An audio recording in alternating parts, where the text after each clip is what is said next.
Nigerians, I will speak, even if today is the last day I will spend in this world. I want you to know that the battle Asiwaju is fighting to rid this country of endemic corruption is a battle that cannot be left in his hands alone. Every head of parastatals in Nigeria must stand up to let him know the rot in your own establishment. I tell you, NDIC stinks. There's a lot of rot going on. They say when you fight corruption, corruption fights you. Now, the document you see in my hand is one of the ways the corruption engineers in Nigeria are fighting back. You know, each time you say you want to have a true change, like the one brought about by President Bola Ahmed Tinubu, you will have the change champions who will support him, but you have the change skeptics and the game changers who will frustrate all his effort to rid Nigeria of this mess. Now, this is the purported new act of the NDIC. And I tell you for nothing, this is Emefiele's act. I tell you because here they have taken away the powers of Mr. President in respect of the NDIC. Let me start by telling you the mandate of the NDIC.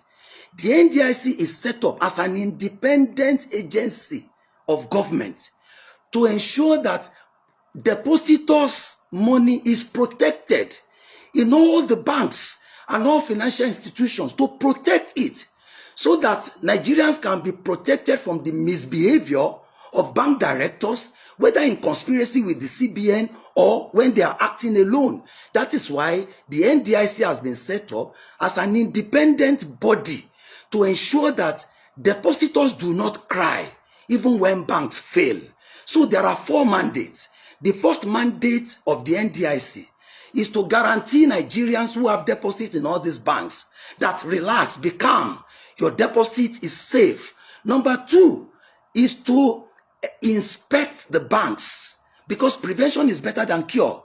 To go around the various banks and ensure that the banks are not messing around with depositors' fund, to ensure that creditors are, those who are borrowing money from the banks are those who have the capacity to pay, and to ensure that the bank is run in the right way to bring about the happiness and the wellness of depositors. That's our second mandate, to go to the banks and ensure that we prevent collapse.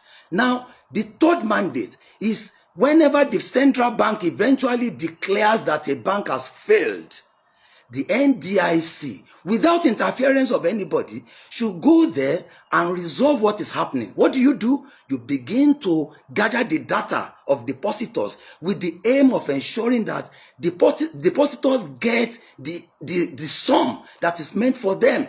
For example, if a microfinance bank fails, for instance, we first pay them 200,000. Even if they have more than that, we are going to liquidate the assets of the banks. We are going to go after those who are owing the bank, and we are going to now make sure that we pay back the balance. But I tell you, that is not what is happening now. They've taken over. The cabal have taken over NDIC, and they took this particular act to the former President Buhari 48 hours to his leaving office. They knew at that time that the man was so busy and he would not be able to read everything they have put here. Therefore, they got him to sign it. Now, I tell you another thing. Another fraud was committed. This document that was signed is materially different from the vote and proceedings of the National Assembly that passed it. When I was appointed, I told all Nigerians, I am not celebrating. I am going to be part of those who will work with Asiwaju to rid this country of mess. Do not congratulate me until I have left NDIC better than I met it. Therefore, no sooner than we were appointed by the president, waiting for confirmation, they quickly introduced a new bill, a law that will truncate everything that we wanted to do. So I participated in the National Assembly because as a lawmaker, I am a lawyer of over 30 years at the bar.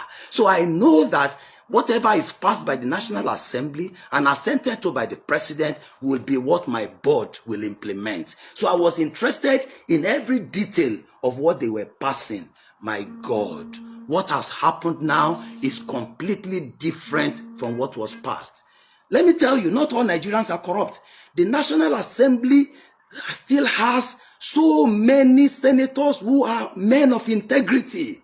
The House of Representatives, not all of them are corrupt. There are men of integrity. They knew at that time that if they introduce this section that I'm about to talk about to them on the floor, they will vote against it.